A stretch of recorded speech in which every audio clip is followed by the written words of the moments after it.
And this is Tech Talk Radio. I'm Andy Taylor. I'm Slick. Thank you for being here. How you doing today, Slick?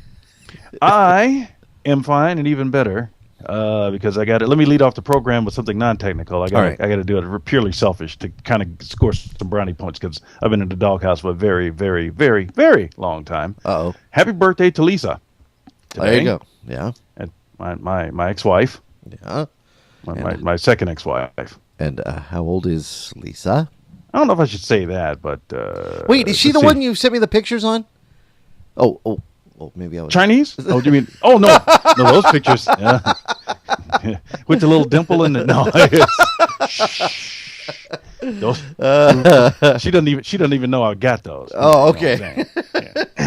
Yeah. She thought she was sleeping.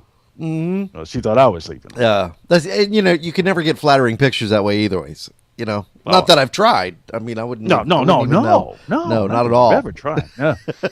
Doing those camera tests and for the, well, it's all for science. It's all for research, dear. All for research. All right. Well, we'll get techie as well today. I think it's funny because you think when the week starts out, you kind of have a feeling of where it's going to go tech-wise, what is going to be like the big story.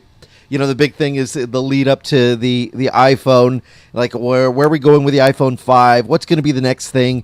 Is another company going to have the phone? And then it goes in a completely different direction where something else comes in and absolutely takes it over because it's what the masses use. And I think the big thing this week was, of course, Facebook and the changes at Facebook. And the big question is why? Why? Yeah. Why are they making? Why are they jumping out of windows and rendering of clothes? I mean, Facebook has changed. Oh my god.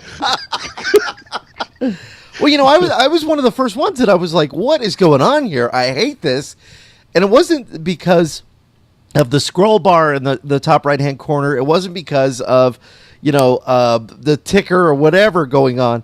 It was because my computer was brought to its knees.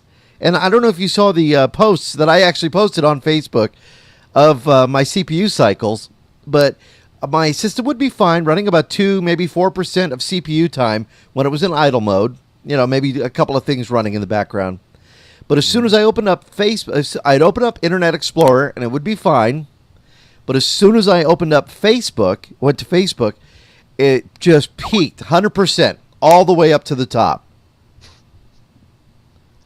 And you expected some other outcome, I suppose. Well, I haven't had that issue really. The only time I've had that issue with kind of Facebook was really getting through the whole system and trying to utilize the chat features on it. I'd start chat and it would just, it would just slow the system down. And so I thought, well, something's not right here. So I thought, well, possibly virus. So I made sure I didn't have a virus on it. And then I thought, well, let's close that out again and open it up again. And sure enough, the same thing. So, my first thing is to get mad at Facebook. Well, Facebook, my God, how could you do this to me? Shame on you. Bad Facebook. That's kind of like what people had. It was like, it's so funny because we have services. I have services that I pay for online. IMDb. Netflix was one of them, and there's some other services, and I pay for those. If something goes wrong with them, I think I have a right to complain, because, again, I pay for those. With Facebook, it seemed like everybody, and I, like I said, I voiced my opinion at the beginning, but everybody was complaining like we were owed something by Facebook. And when you think about it, somebody did make a good point, although it's contradicting what I'm saying right now. Facebook makes money off its enormous base of users from its advertising and bringing advertisers in and seeing the value of it. That said, right. If they lose users, whether it be 100,000, 200,000, 2 million, 3 million, they will feel the effects? I don't think so. I think they have too many. I think you're gonna need a higher number than that because, as it turns out, Facebook became very popular worldwide to our surprise. Yeah. Which is funny because what was the first fix for the changes, the first initial, and I got to say this, the first initial changes to Facebook The very first fix was going to the UK's website version of Facebook and downloading and using that, saying that you're in England, basically, and you're using their Facebook, which shouldn't have the changes. But from as I understand, they've now since spread throughout Facebook. They've been propagated throughout the rest of Facebook. Like a virus. Yeah. But all over. But here's the deal. And it's slick. It's funny because I probably should have listened to you kind of a long time ago. This is one of those you were right kind of things. I have stuck by. Hold on. I got to get a shot of your face there. Look at that glowing face. I have stuck by my contention that Internet Explorer was really the best way to go. And, when I started having these problems that I'm looking at the CPU count coming up on Internet Explorer, and I'm thinking, you know what? Maybe it's time to give Google Chrome a try. So I went ahead, very quickly downloaded Google Chrome, very quickly imported my bookmarks, and very quickly decided, let's see what happens now. And sure enough, I fired up Chrome and then fired up Facebook, and I had about a 23, fluctuating up to about 23, maybe 30% of CPU cycles being eaten up. Not a steady, constant ping at 100%. So, which tells me, if you look at all of my computers now, you will see Google Chrome installed on every single one of them. Every browser has its great points, and every browser has its just horrendous just parts about it. When Internet Explorer 9 was released, and I'm assuming you're using 9. Yes. Okay, because I know people who haven't gone there yet, and I'm like, why are you still on 8 if 9's more secure? Yes. When they first released it, I'm like, all right, I'll give it a fair shot. But they were like, oh, it's great, it does this, and that. And I'm like, I've used IE before, and I'm not going to say it's the worst out there, but let me use it. And then I used it. I used it for about 2 weeks straight, and I was like, it's not bad. It's not bad. It's pretty good. It's pretty good. After 2 weeks, I was like, ooh, it's a little sluggish here to that. All right, I'm going back.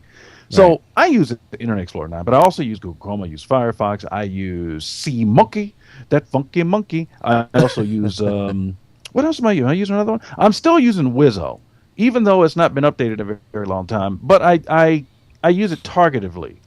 It was intended for multimedia, so I use it for multimedia for streaming and for some downloading and stuff like that. Right. But my go-to here's what my go-to browser is Google Chrome for a lot of reasons.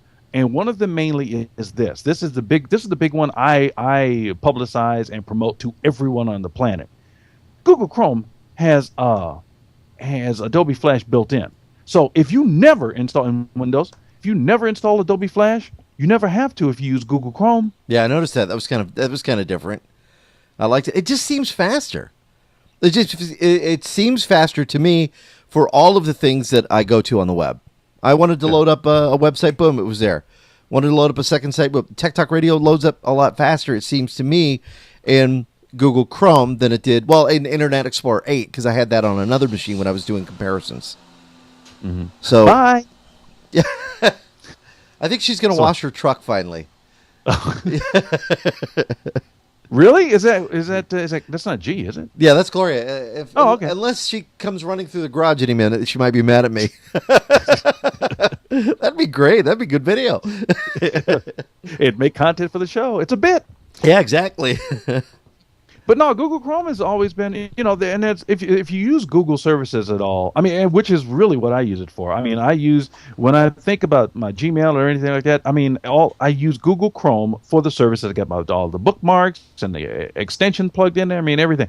They don't make when it comes to portability, I fall back to Firefox because the Firefox portable versions of their browser have been much more successful and stable for me on a regular basis than anybody else has ever taken a shot at it. And by the way, Firefox Mozilla doesn't even support that. They don't put out their own version of their portable version of the browser. It's done by portableapps.com, I believe, is the name of the website. Yeah, some people were talking slick about them getting the daily updates, the daily builds, because I guess it changes because it's an open platform, so it changes quite dramatically from day to day. Matt Escas had mentioned that that's what he does to kind of keep up with all the cool things, and you get to use things before anybody else. On Google Chrome, you mean? On Google Chrome, yeah. Yeah, there are two wide versions of it. One is the standard one, is the final release that's released to everybody, and you're absolutely right. That's one of the things that people have. I don't know if they really picked up on, but out of the box they said this. Listen, we're going to update this sucker in the background. You're not even going to notice. And I mean, unless you're really paying attention, you went from version 1 to 7 like that. Right. And you could, because you didn't even get an update now. You shut the browser, you restarted your computer, and all of a sudden it's updated. It's got new features. Simple as that. I mean, with the other browsers, you have to do you want to update now? Which is not, it doesn't bug me, because I also use the final release as well as the beta releases of versions of Firefox, and I don't mind that. I don't mind them asking me, hey, a new version is available, do you mind? But if you have the straightforward Google Chrome, it just updates in the background, as well does what's called Canary, Google Canary. Right. Now that's beta. But I mean, that's super beta. That's like gamma. Yeah. That's that thing. I mean, they say, listen, you'll be lucky if it launches. But I've never had a problem with it. Yeah, that's what Matt says he was using and was really impressed with that. Yeah, I had Google Chrome, and if you can actually install them both on the same machine, so you can have Google Chrome and then the Google Canary running on the same machine without a problem. Well, it's funny because this is how people don't know about alternates, and I think there's a lot of people out there, and maybe I don't know whose fault this is, and maybe it's just just from not reading, but many people didn't know that there's alternates to browsers. Yeah, they may have they've heard of Apple has its own, and maybe they've seen Opera on their Wiis, but that's pretty much, I mean, people just don't know. I had posted some of the results that I was having from my my problems that I'd had when I had loaded Facebook, and I was surprised at how many people said, well, what's Chrome? Where do you get it from? How do you get it? Because I posted that, hey, my results were pretty significant with Chrome. The other thing I like now, looking at it, Slick, and again, I should have listened to you a long time ago. Go ahead, gloat a little. Is the apps that are available. You have this ability to get apps. I guess it's the only place you can play Angry Birds, right? I mean, other than, on the phone. But it's not just that. I mean, there's other apps you can integrate. So for those that like that Android experience, they can take that Android experience and put that now, on their computers, which I really did think that was pretty cool. Yeah, I kept my mouth shut about Angry Birds. I love Google Chrome and everything, but as soon as they say, and you can play Angry Birds, I'm like, I'm not talking about Angry Birds. Everybody else talks about Angry Birds way too much. The last thing I'm going to do is tell people, hey, guess what? You can play Angry Birds on Chrome. No, I'm not. No, forget it. Well, I had just built a computer for G, and I had put I hadn't put Chrome on it. So when she was complaining, because she was having the same issues trying to chat with me while I was at work, I said, well, why don't we try this? I go, why don't we put Google Chrome on it and see if it works a little better for you? And first time she installed it, it wasn't working as fast. And then I said, restart it. And she restarted, and boom, ever since then, it's been great. So I don't know. I'd recommend if you're having frustrations with it, to maybe go that route. And now go back to Facebook and look at some of the changes they're making and think about, well, is this any good? I mean, I don't know about Timeline. This is Timeline, where is that? Is that on the far right-hand side of the screen? No, Timeline is this new interface that's coming. See, it's funny because Wall Street Journal, the day before these changes started happening earlier this week, had done a story and said that Zuckerberg was going to do a presentation and was going to talk about some of the changes that were going to be coming, including video and music. And we've already started to see now some samples of what this is going to look. And they're saying that they can basically take your timeline from when you started using Facebook or when you started posting pictures from a certain period of time.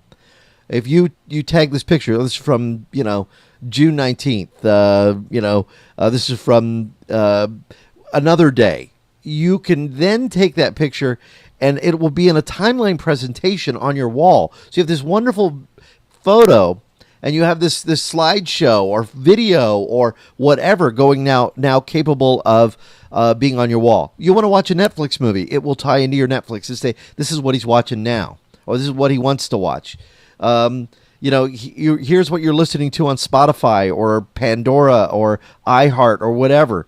So it combines all of that. So it really gives you kind of a better picture of your friends and what they're doing, and maybe even collaborating, saying, "Oh, you're watching this on Netflix, so am I." You know, you watch it together, or something along that line.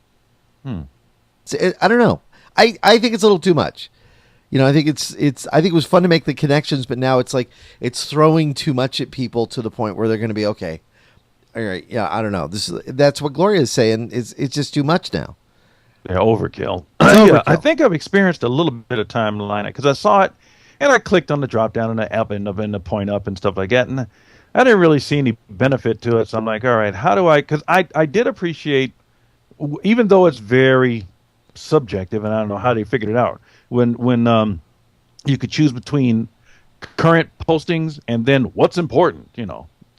How do they decide what I want to see that's important? I just took it for granted. I'm like, okay, I'll trust you. I can't keep up with everybody's post all the time. So all right, let's see. You know, scan through real quick, see what everybody's up to. I don't know. Facebook. I don't. We'll see. Because I know they made some other changes under the hood, and people are talking about it. I'm like, well, you know, I'm gonna go slow. One day I'll get back into all the settings and take another look, see what's there. But this is nothing. This is nothing you would use right away. I'm in no big hurry, and I don't think other people should be either because they're going to get in there as they usually do. They're going to go, "It's a new feature. Go ahead and use it." All right, let me go to. Oh, let me change this. Let me change it. Now I messed it up again. You know. Gloria said something really prolific to me today, though, because she said, "You know, it's just too much. It's too much going on. I'm going to go back to MySpace."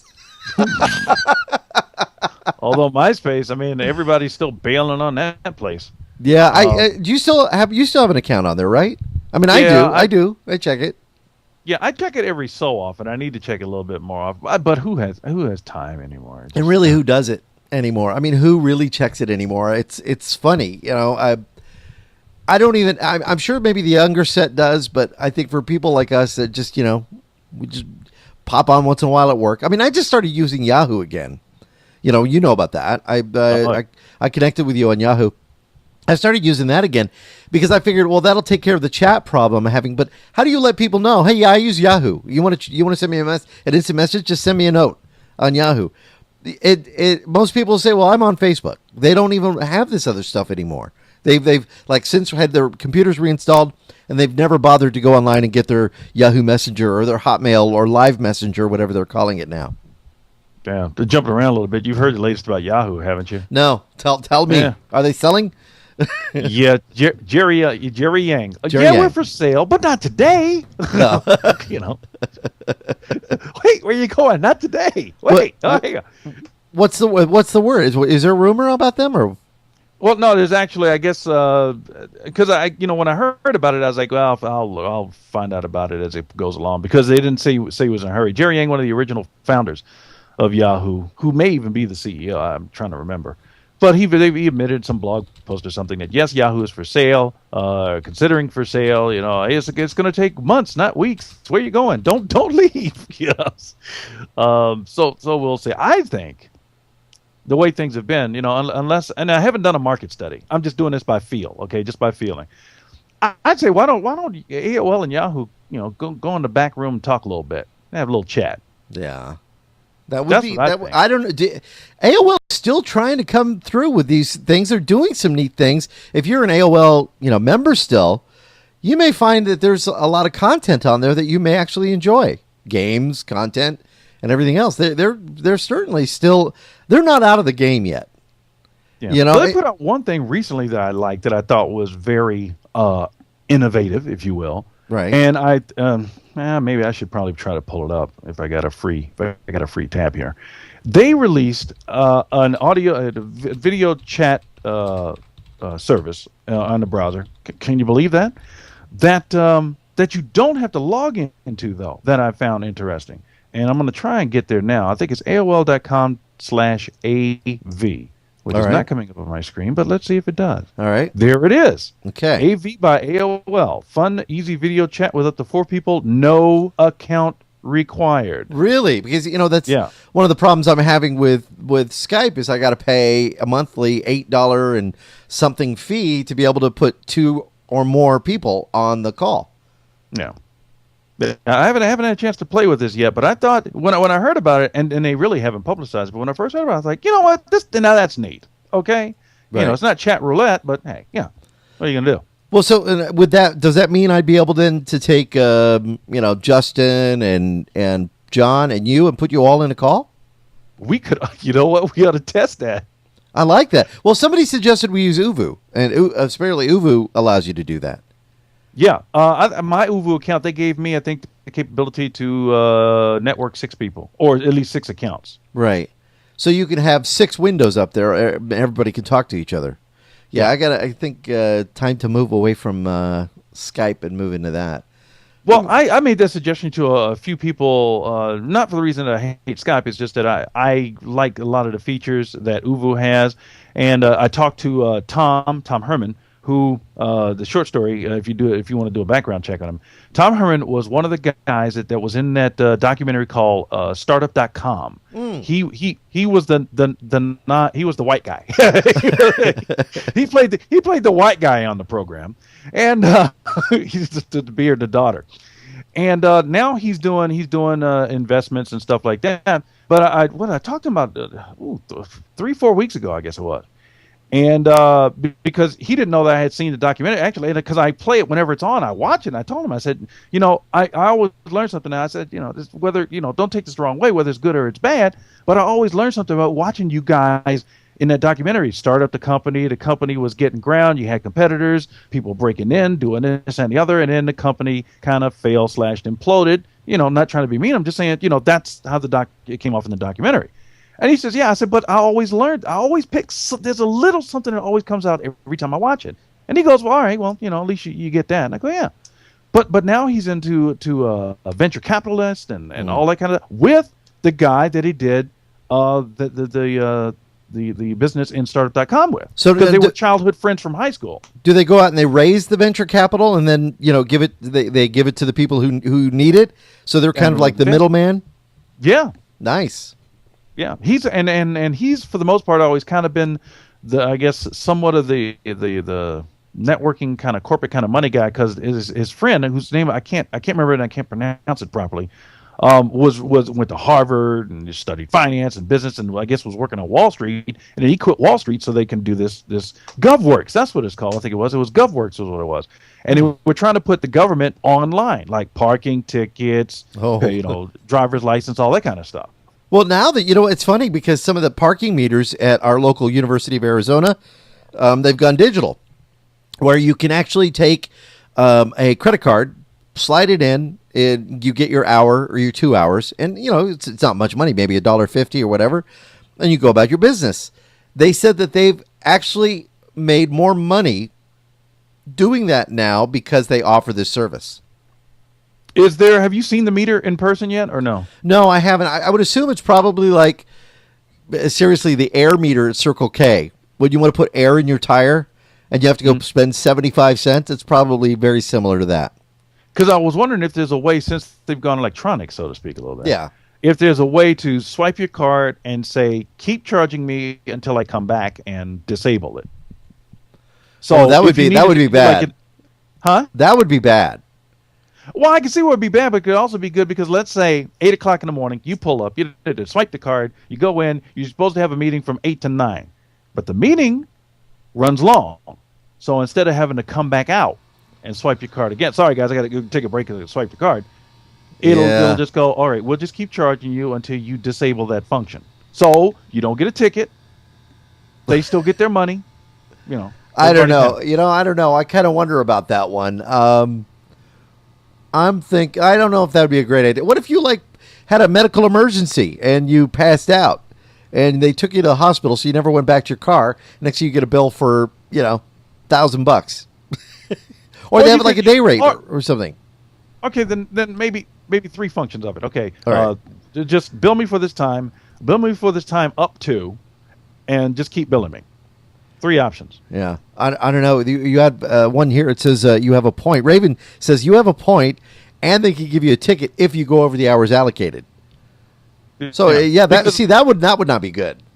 Yeah. Well, to stick with your example, let's say you get in a meeting, you get sick, you get towed off by an ambulance, and let's say that the clock is still ticking. Well, at the end of the day, somebody can come by and go, take a look and see what the situation is, maybe write you a little note, go, listen, if you don't move your car by, we'll have to, because you've been here a whole day.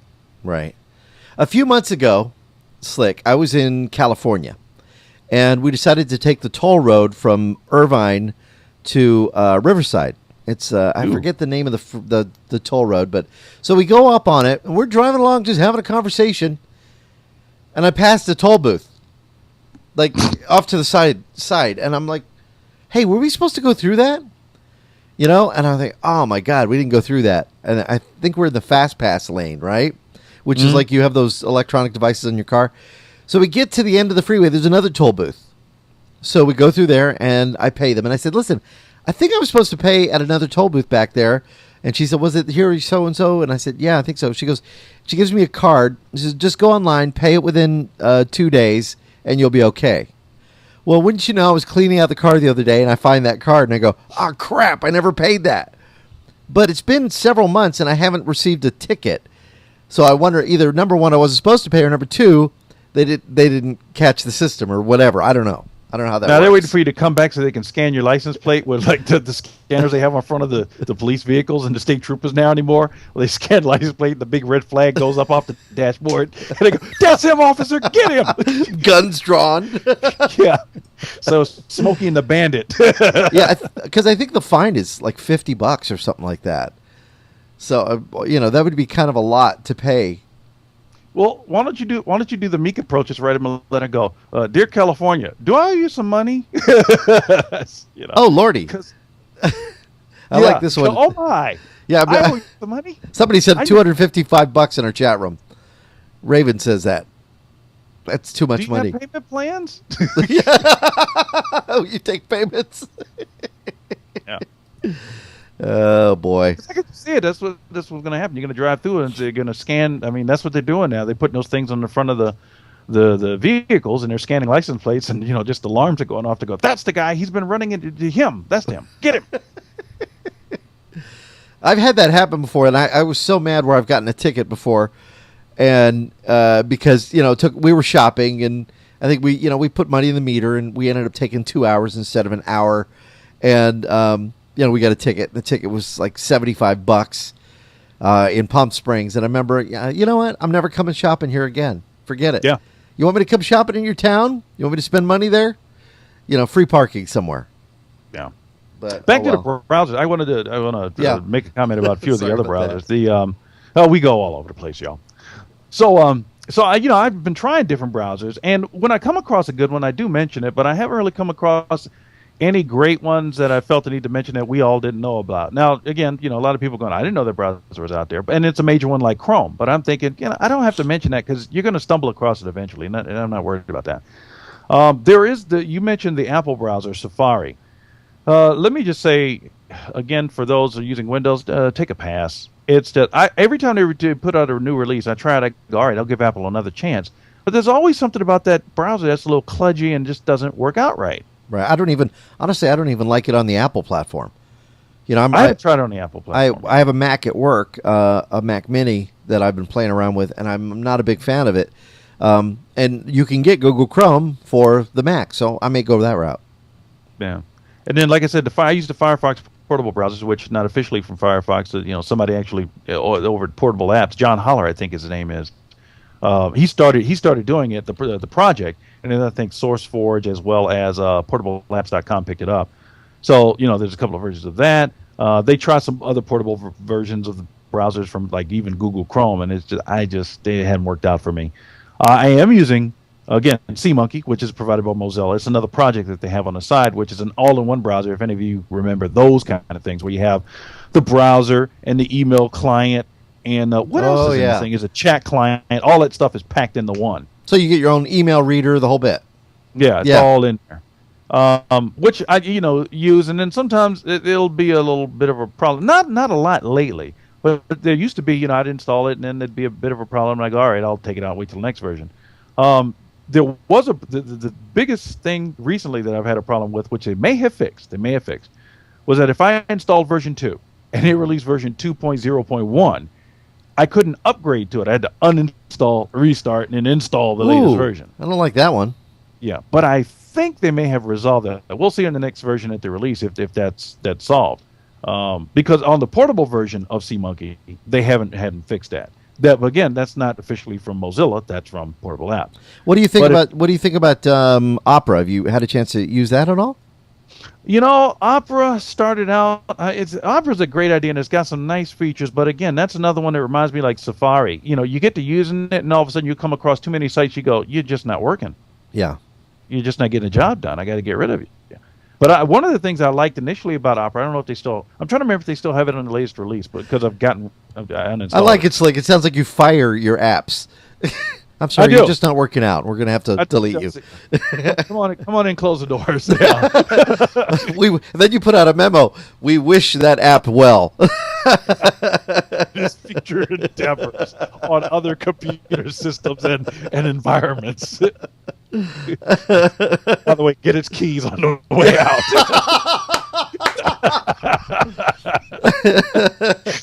Get this key, security keys. Get those keys. Get, all the logs, all the plugins. Grab those things. We need to check your desk before you go. Yeah. Is your box? Put all your DLLs in there. Anybody in radio right now is laughing. Or TV. Oh boy. Let's see, what other browser am I using? Like I said, just Wizard. But I'm using the basics. Sometimes I use IE only because it's installed. Sorry, Microsoft, but hey. So IE, Firefox, Chrome, SeaMonkey, and Wizzo, which is an odd one, I know, but what are you using? That's about it for you, isn't it? Yeah, I have Opera on the Wii, and I use it once in a while, but I really, just the Wii just rarely gets used now. I've got Internet Explorer 9, Internet Explorer 8, Safari, of course, at work, but Chrome seems to be the way I'm going, to the point where I made it my default browser. And that's a big step for me. If I move from something, I say, no, make this the default, that means, I've fully moved on. I've divorced that other application, and I'm ready to use this one all the time now.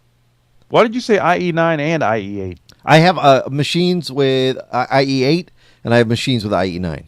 And I haven't done all of them to IE9 yet, mainly from the standpoint of operations, because 512 megs of RAM. I have so many machines, it's crazy. This laptop that you're on right now actually is a running on IE8. Oh, okay. So, but you think it would run better if I put IE9 on it? But it's Windows XP Home Service Pack 2.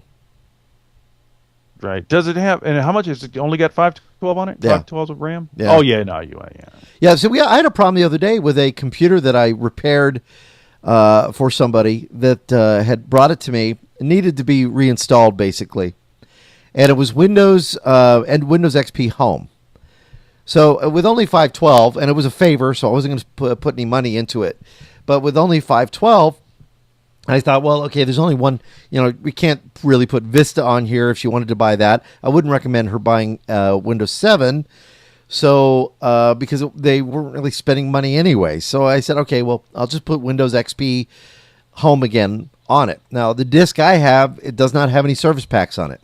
So wouldn't you know, I go to Microsoft's website, I can't download any of the updates, because you go there now with Windows Update on something that's pre-Service Pack 3 or even 2, you're not going to be able to get updates. It's going to tell you this is no longer supported, Windows XP. It's funny you should mention that, Mr. Andy. Yeah. Because yesterday... You had to do the same thing, didn't you? Yeah. Yesterday, I did a clean install of Windows XP for a customer. Guy came by. And so I'm like, all right. And I used his Windows XP Pro disk.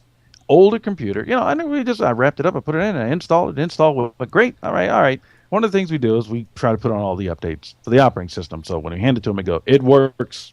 You're blessed. Yes. Go and prosper. And, So there's no Wi-Fi on this particular old laptop. And I tried to connect an external Wi-Fi adapter, and it worked, but it wouldn't pick up the wireless network that we're on. Okay. To plug it into the router, I got to go out and to do another door. I'm like, no, I'm not going to do that. So I download what I think would be the Service Pack 1, because I tried to put on Service Pack 3 and it griped. No, you're going to have Service Pack 1. All right. So I download what I think is Service Pack 1. Downloaded pretty quick, though. Yeah. All right. So I run the file, and it goes, all right, now connect to the internet. We'll download it in Service Pack. Wait a minute. So now I spent about an hour searching the internet and I probably didn't go to the right places. I was kind of interrupted and stuff like that. Is there a place we could download Service Pack 1 for Windows XP? I don't think so. Well, yes, actually.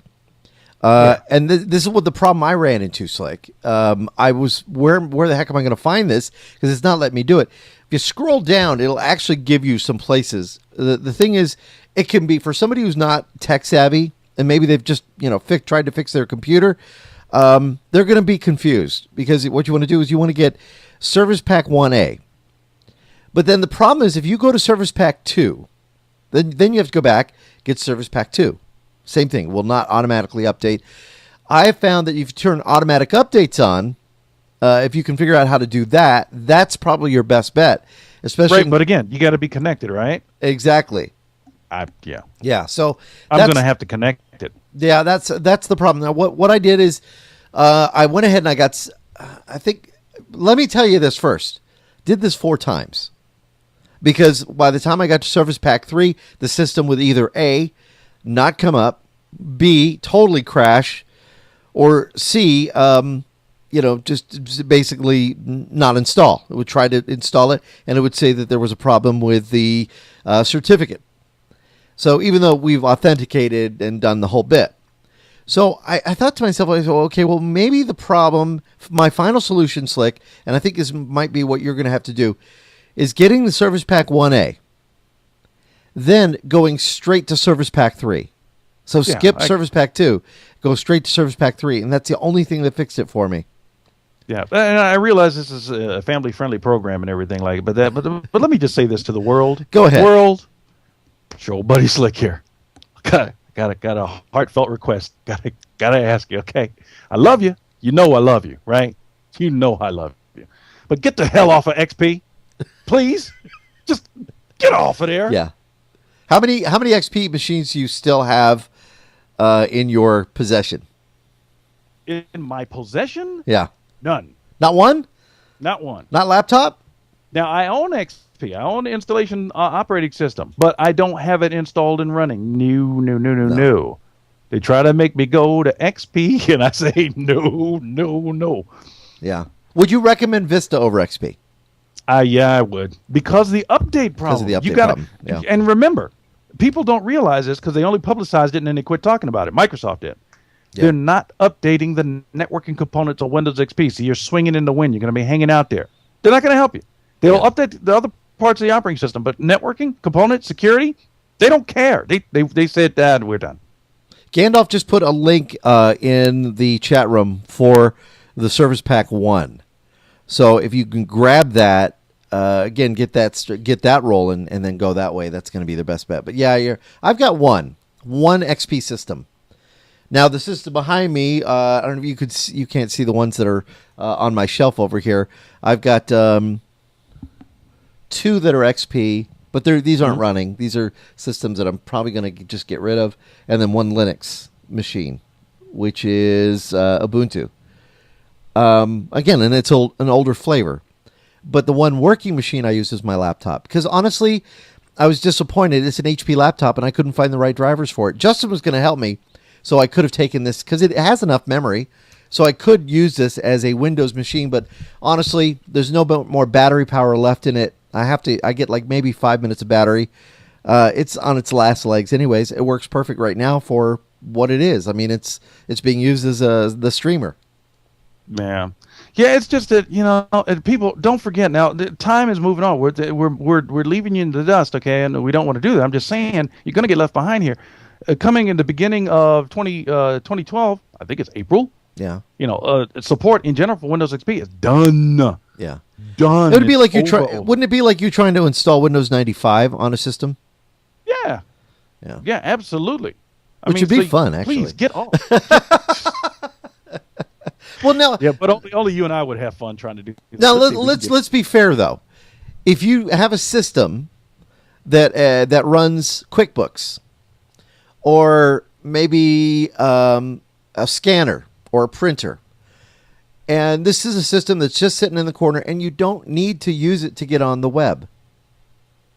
That you don't do any surfing on the net, just your program, your books program, then you don't have to get rid of it.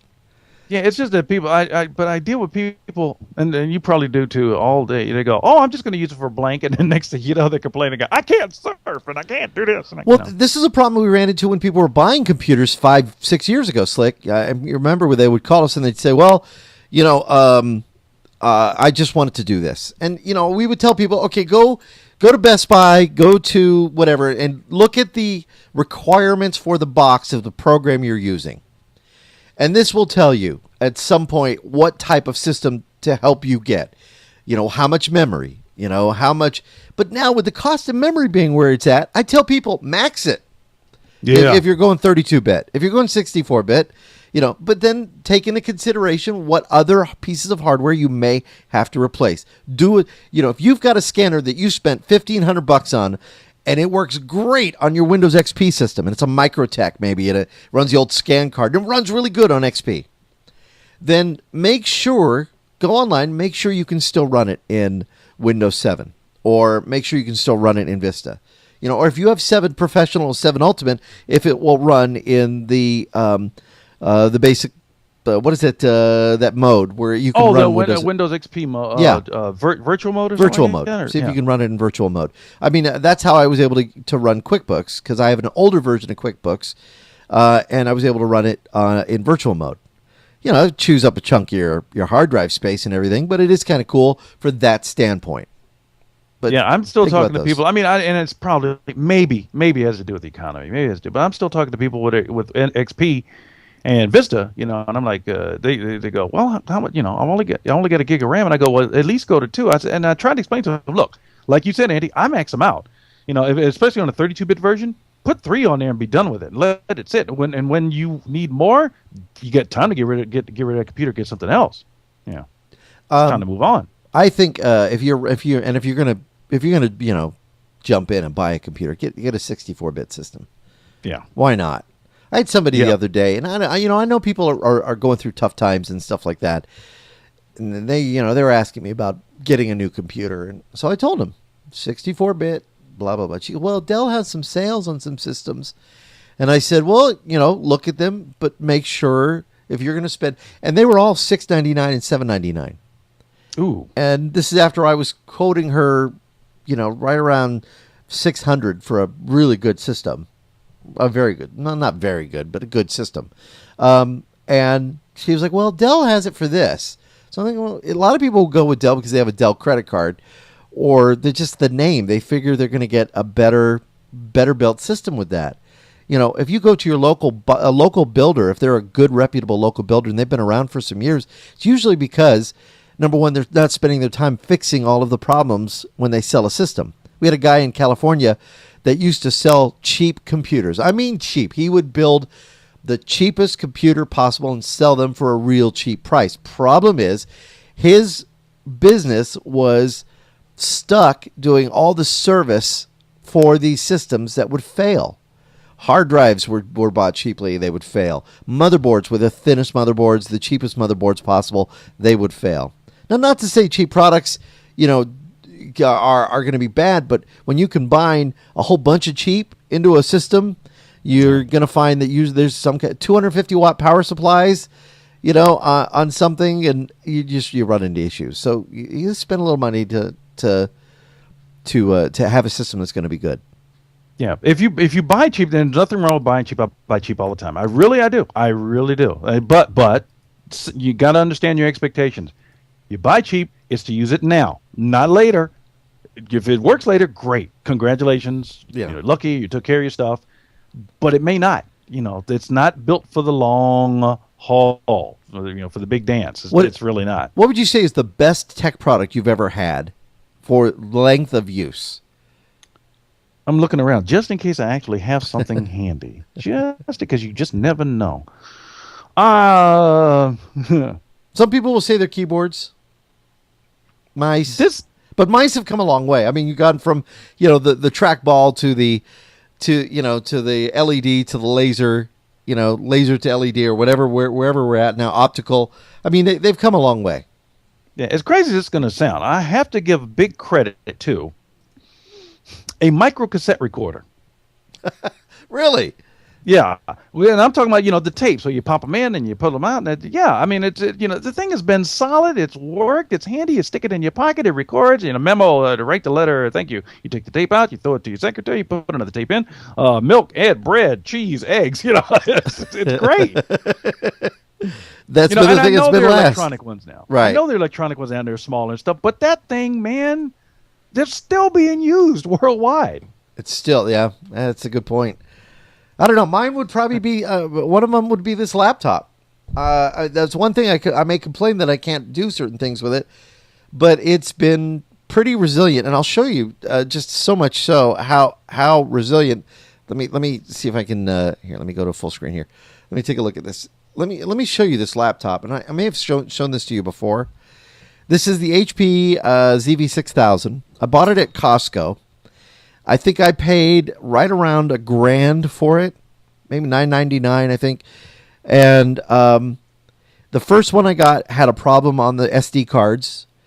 They replaced it, no questions asked. But I mean, you look at this thing. I've replaced, let's see, memory. I've replaced hard drive. I've replaced this front bezel, which broke. If you look at this broke here. This was dropped by a bellman. And it snapped this piece.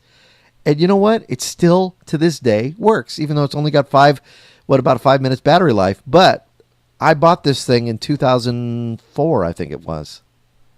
So, I mean, that just kind of tells you, this was a good system. Because it's 7, 8, 9, 10, 11, 7 years for a laptop. That's pretty good. And I still use it every day. Yeah. What's the max RAM on that? Max RAM on this was 3 gigs. Oh, and but you've only got 512 on it. No, I've maxed this one. This one is maxed. Okay. Yeah.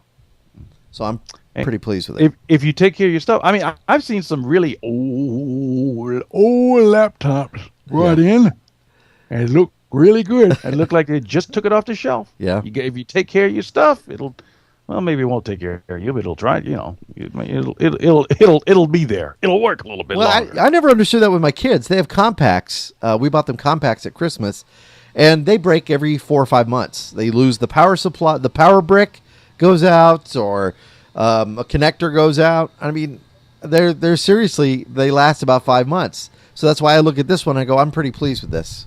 So I'd have no problem buying another Pavilion.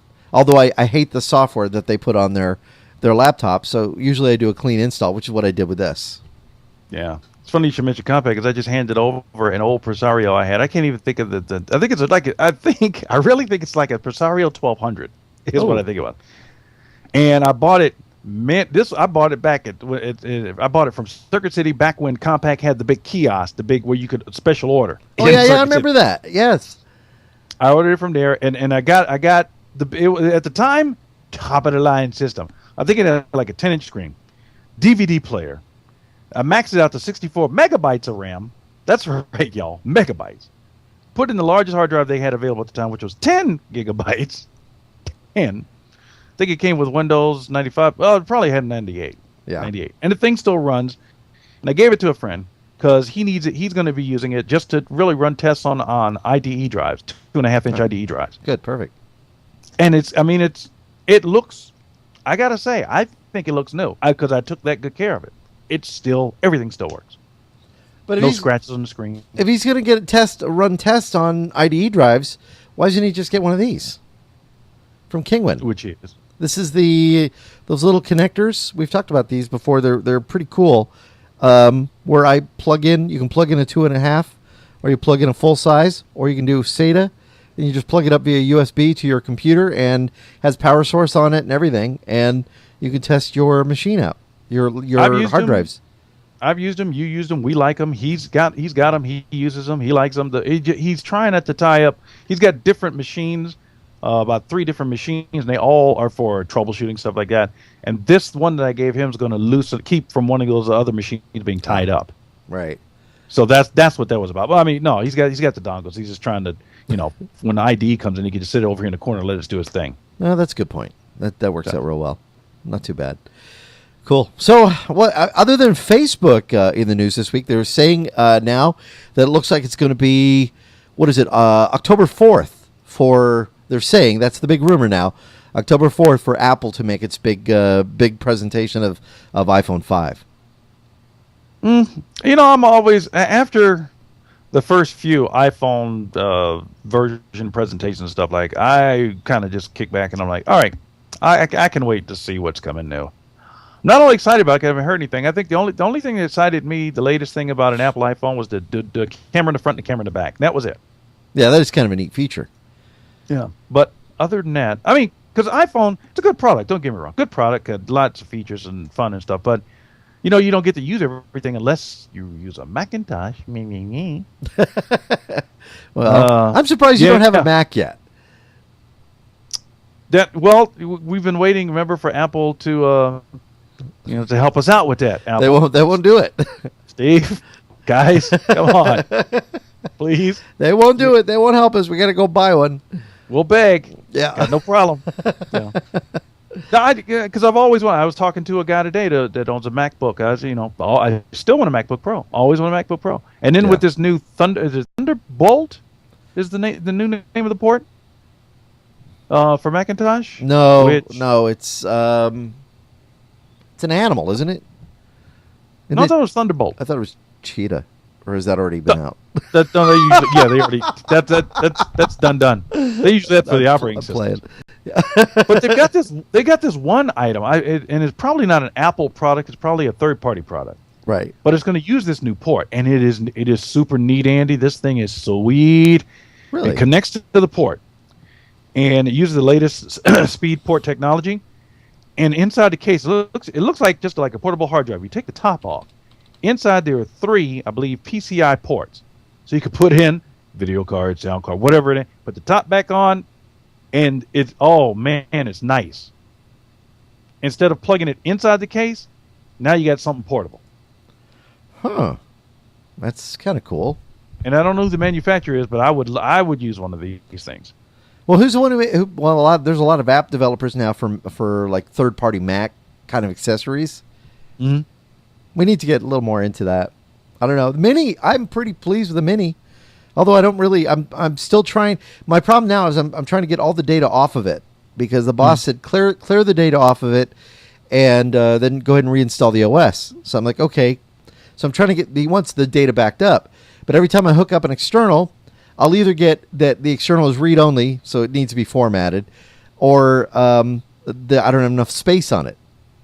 So it's been kind of a hit and miss. I even hooked up the 3 terabyte Western Digital drive, the backup, and it was read-only. And I thought, I'm not going to clear all the data on here just to back up what he has on the Mac. So I'm basically doing it one step at a time. Well, let me ask you about the Mac Mini. Can you remember some of the specs off of it? The one that you're using right now? I know very little bit about it, other than that's my main thing right now is just to get this data off of there.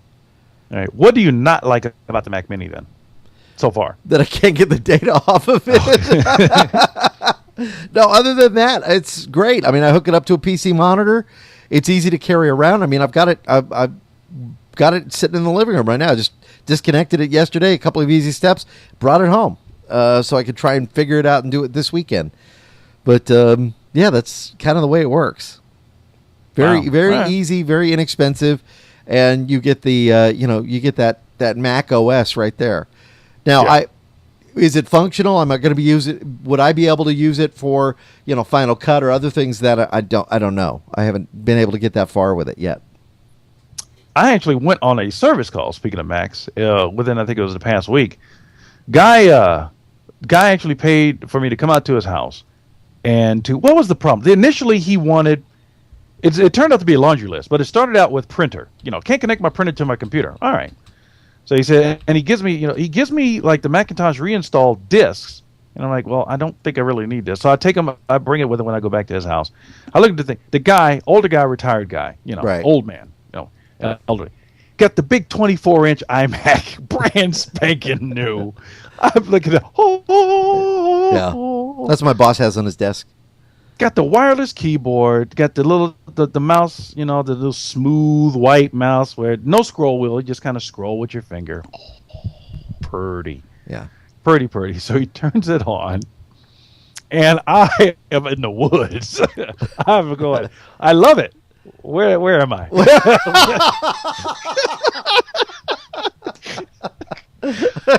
What? Well, how do I get? Wait. Yeah. I love Megaton. Now, wait, is he using the most recent the new software? I mean, where it has his desk has all his windows on it. Of course he is, and he's personalized it. Oh. He's moved the dock over here. And I'm like, great. Yeah.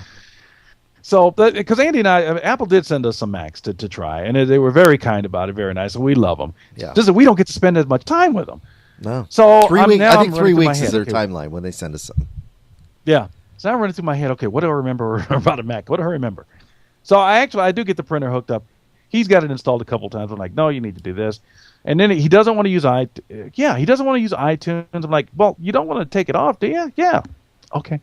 He doesn't want to use GarageBand. So after a while, instead of uninstalling stuff, I'm hiding the icons because, all right, we'll just throw the icon in the trash. And then, he's using their mail program for the first time. He's like, how do I enter an email address? And I'm like, okay, that's pretty straightforward. Pretty good. I'm trying to think of something that he came across that it stumped even me. I said, listen, I'm going to charge you extra for this. It was because it got to the point I became his handbook. Yeah. And I'm like, where is the handbook? I guess they really don't give you a handbook, which is cool because you would expect that with a Mac. With a Mac, you would expect, take it out of the box, plug it in, everything works. Click, click, click, click, click. But there's still a learning curve a little bit. Oh, yeah. Because he's got a Windows machine sitting right next to it that he's used. He's like, well, I could do this over here, but I can't do it on the Mac. And I go, yeah, you can. You could probably do it. We just have to figure out how to do it. Right. The help functions and features aren't as obvious as I would hope they would be. I was thinking he'd be lucky enough to go, I know what I'm doing. There's a big question mark or something you can click on and then type, how do I blank? Yeah. But it wasn't really upfront like that, to my surprise. When I had to move the data, I had to do the same thing. Do a help search on Apple, the Apple knowledge base, and it was a little difficult to weed through some of that. And I probably should have pulled up. We have that book by Wally Wang, the My New Mac, which if somebody's making that move from the PC to the Mac, they should certainly get that because, like you said, it's manuals. You don't find them anymore, even for software programs. So now there's a third-party need for books that will step you through it. A step-by-step book that's put out by, I forget, is that by O'Reilly? I'm looking on the shelf. Yeah, they have the step-by-step series. There's probably tons of great books out there on Mac. And I was disappointed in Apple in this. Now, I expected because I really did. I mean, I guess I got spoiled, and I expected, Apple really has always seemed to try to make things super, super easy for the people who use their products. I expected when I connected, I said, well, why don't we do this? Why don't we just connect the printer to the computer and watch it tell me what to do? Yeah. Didn't happen. I was shocked. So I'm like, all right, well, let me go to there was a HP, I think, website, and we downloaded the driver. He didn't, and it's not a straightforward kind of driver thing. It is, but it isn't at the same time. It is a straightforward driver install, but it's not like double click on the exe file executable and it installs. You kind of got to know a little bit about what you're doing. And the Macintosh operating system's got to recognize, oh, this file is coming in. Would you want me to install that for you? It's a new experience. It's not bad. It's not worse. It's different. So if you go Mac, I'm not saying you won't go back, but you can live in both worlds. It's like it's like here in America we drive on the right. It's like driving on the left in England. Yeah, you just got to get used to it and what to do. They've made the whole mouse and that whole interface feel very similar. So that's I think working out to the advantage. But my boss the other day was showing me, hey, look, I can scroll by doing this on the mouse, by making the hand gestures on the mouse and all of that and doing it right on the top of the mouse. That's some kind of cool things that people want to be able to do. And they haven't really worked that yet with the PC. And I don't know. And I think that's why I think Mac users would have a hard time going back to the PC. I think you'll have an easier transition going from PC to Mac than you would Mac to PC. Yeah. Because I remember a few things, like one of the things that I remember that I kept in my head. From Windows to Mac and Mac to Windows. Windows, we have right-click. And in Mac, if you're just using the stuff that came out of the box, hold down the Command key and click, and it'll give you the menu, like you were right-clicking. Okay. So I did that. But the thing that threw, it was something. It was real simple. Here's the first thing that threw me about a Mac. I'm typing on the keyboard. I'm like, I need the backspace. Right. No backspace key. So how do I clear this out? It's a delete key. But I'm thinking, yeah, okay, delete. Do I highlight everything and then hit the delete and it all goes away? And the older kid, the old guy actually is the one that showed me. He goes, no, you see, put the cursor in there and hit the delete key. See how backspaces? Then why didn't he just call it the backspace? Well, I love because I'm thinking delete is, delete is delete. I watch a lot of tutorials, especially when it comes to Photoshop and stuff like that. And I love how on the tutorials, the person who's doing the tutorial will always say, control click and then, control M. It basically do the translation for PC and Mac. Mm-hmm. Always say what it is for PC, what it is for Mac. I mean, you got to kind of do those and learn those. But I think if you, like you said, you can live in both worlds. And I think you can do it quite well now. It's just a matter, number one, do you want to spend the money on the Mac? You can buy a couple of PCs what you can spend on an iMac. Yeah, exactly. It's one of those. And why Steve Jobs is so anti-right click, I'll never know. Because it's such a PC thing, isn't it? Hasn't it been such a PC thing? Right click. Yeah, but come on, Steve. How about control click? Just make it a little different. And have they done tests to determine what's faster? Control click or right click? Oh, it's got to be right click. Yeah. It's got to be. Your hand is already there. You can right click now anyways. It's not like you can't. Just go through a couple of extra steps to get it done to make it so you can do it. On the mouse that comes out of the box for the Mac? I believe so. I think you can on the newer ones. I might be wrong, but I think you can. Although they are touch sensitive, so you would think by now, yeah. I mean, it's like a little hidden. Well, you really can right click if you just touch it like this and stroke it and rub it in a circle and then pet it to the left and the right and do the little hand gesture. It's like a secret handshake. Yeah. Right click. There you go. That's what it is. Using the Mac is like a secret handshake. I don't know, but I hope we get the ability or the opportunity to test them out more. I mean, I having used an iMac before, the big one, and I've got an iMac sitting over here. I've shown you that one. Haven't I shown you that one? Did I show you that one? This is my iMac. Don't laugh too much. See it sitting there between the PCs? Oh, it's the oldie iMac? That's the oldie. That's G4. Oh, you know what, though? That was such a cute design. That was kind of neat. My daughter has indicated that she would like to use that she would like to have that in her room and use that. And I frankly, I got no problem with it. I think it'd be fine. How far can you go with an operating system on that? The thing is I have to get a new OS on it because it's got the previous one. You can't delete it. And I'm thinking, okay, there's no data on there, but I don't want it to keep coming up with my friend's name who had it. And he can't find the disk. So my son is going to try and find me a version that OS will work on that, but it won't run 10.6. So it won't run the newest one. It won't run even the one that was just before that. It'll run before that. It won't run Snow Leopard or Leopard, I guess, is how they. And the names, you guys are killing me over at Apple with these names. I get confused on that too. So I don't even comment because I look like an idiot again if I comment on it. I'm trying to remember where we came from because I remember like Cougar. Wasn't there one called Cougar? Yeah. Like, only older women could use it. Oh, yeah, sorry. Exactly. Well, that's what I was thinking. Then again, I was on the hunt. Okay, before we wrap today, we got to ask. I've got it on the DVR. I had to work, so I haven't had a chance to watch it.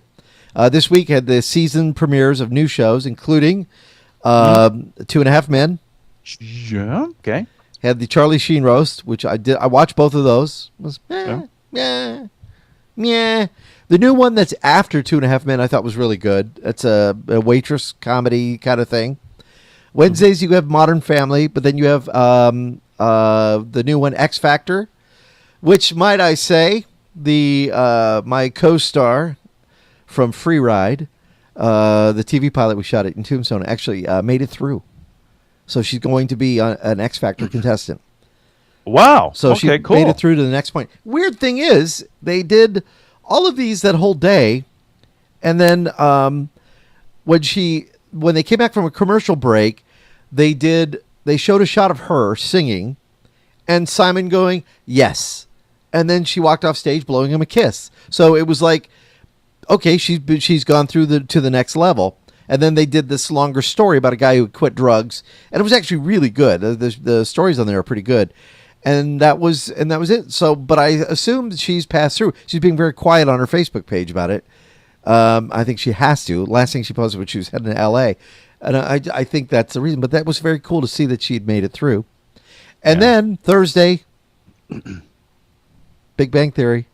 I didn't see it. No. Did you watch it? Me neither. What? No. Oh no! You're kidding me! Really? Remember, here at the Jose household, we don't have satellite. we don't have cable.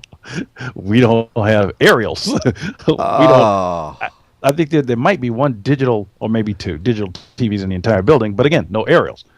We do everything over the net, which is a whole nother show we could do about Netflix and streaming and all of that. Oh yeah. But yeah, I mean, when we come in the house at the end of the day, we're on the net. We're streaming video and audio. I mean, if it's not streamable, we ain't watching it. So now you can't stream Big Bang Theory from the CBS website? Actually, you can. I just haven't gotten around to it. It's been a crazy busy week. So I was trying to find time like I usually do, where I can just I can shut out the world and focus on Sheldon. How do I get my inner Sheldon to be just perfect? Well, Raven Cure in our chat room says it was Rockin'.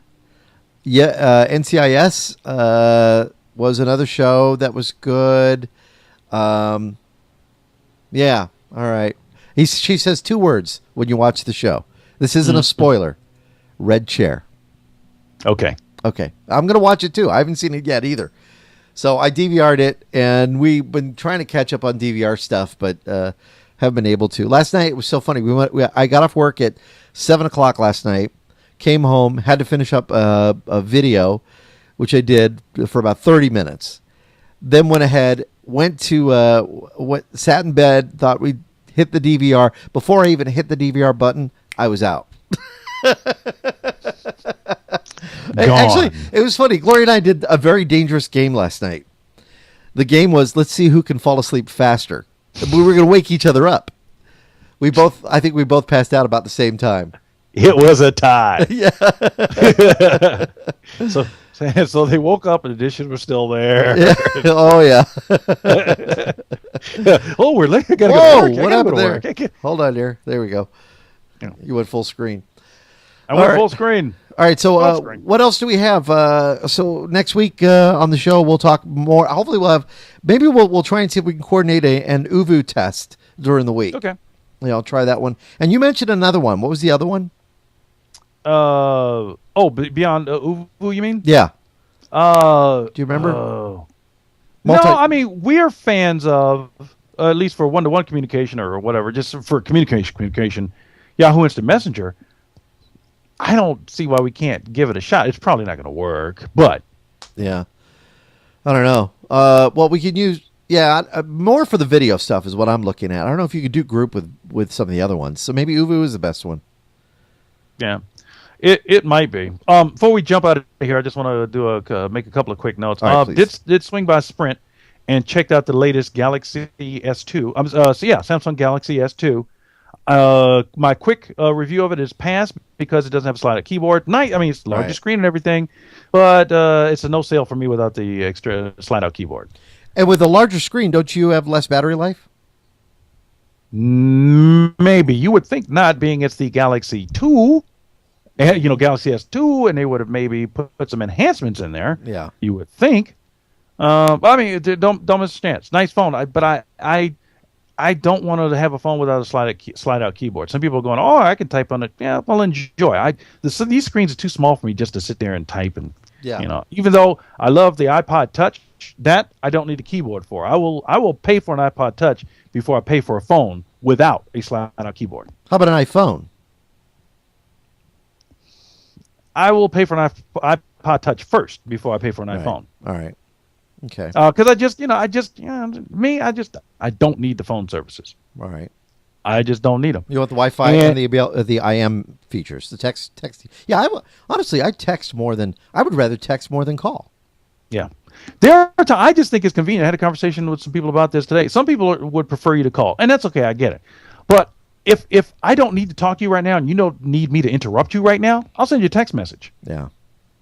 You get back to me later when you got time. It's no big rush. Take it easy. No worries. Okay. The other thing I wanted to mention real quick before we get out of here, which you may or may not have any input on, is Gears of War 3. Heard anything? No, I haven't. As a matter of fact, kind of lost touch with a lot of the gaming companies. Number one, because Scarlett was going to come on board as a writer and do some stuff, and she kind of started and then kind of fizzled out, which happens.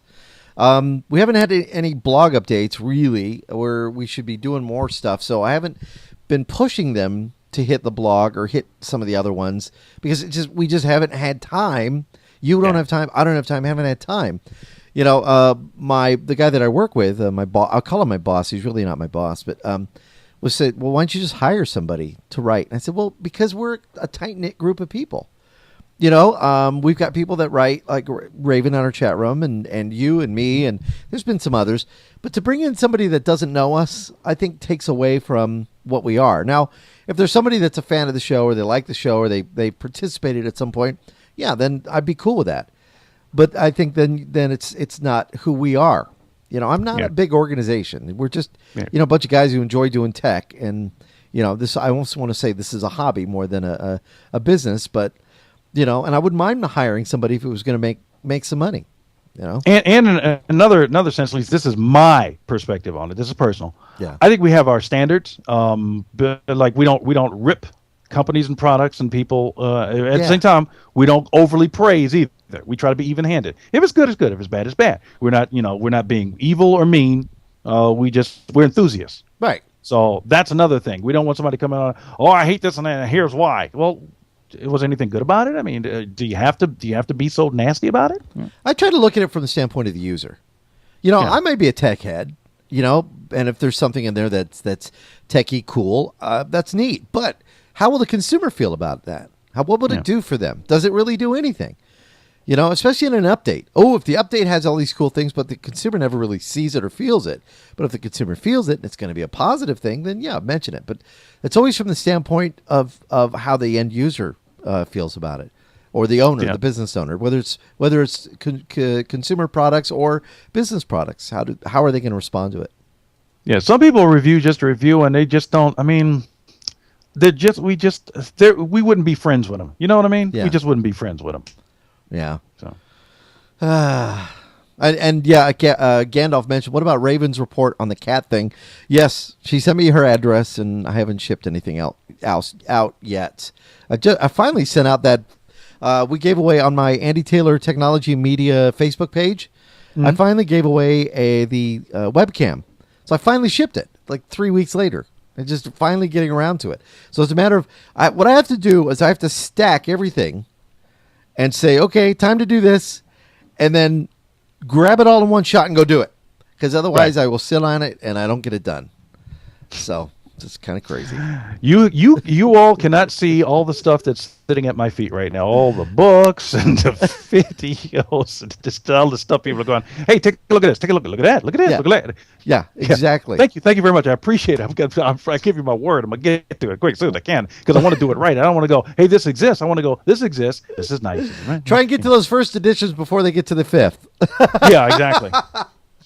All right. Well, tell you what, we'll wrap up another week of Tech Talk Radio. Hopefully we'll have some more stuff next week, more news and all that other fun stuff too. And maybe next week we will plan on talking a little bit about Netflix and Quickster and all of that. And I wrote a piece that is up on the website just about how I'm not happy with it and how I feel it will affect the bottom line user, the end user, and specific, my mom. Kind of took a little personal approach to it. And I talked to my mom the other day, and and I told her, I said, has anything changed yet? She goes, no, nothing's different. She finally got her TV installed. She was disappointed with the company that came in, and I think I told you about that. But the people from the Dish Network came, or whoever she has that does her satellite TV, and they hooked it up, explained it. They were very nice. She was very happy with them. So, wow, that's kind of neat. Getting a review from my mom on satellite TV technology and getting it installed. Well, you're actually going to have more. You're going to have more research to do this week because there've been more changes and more news in the world of streaming. And if she has Dish, you're going to need to talk to Mom. You're going to have to talk to Mom because there's been some things about Dish and streaming and stuff that you're going to have to find out about. All right. I will check with her and I'll report next week. Yeah. Have yourself a wonderful week. I'm Andy Taylor. Don Slick. And this is Tech Talk Radio. Thanks for tuning in.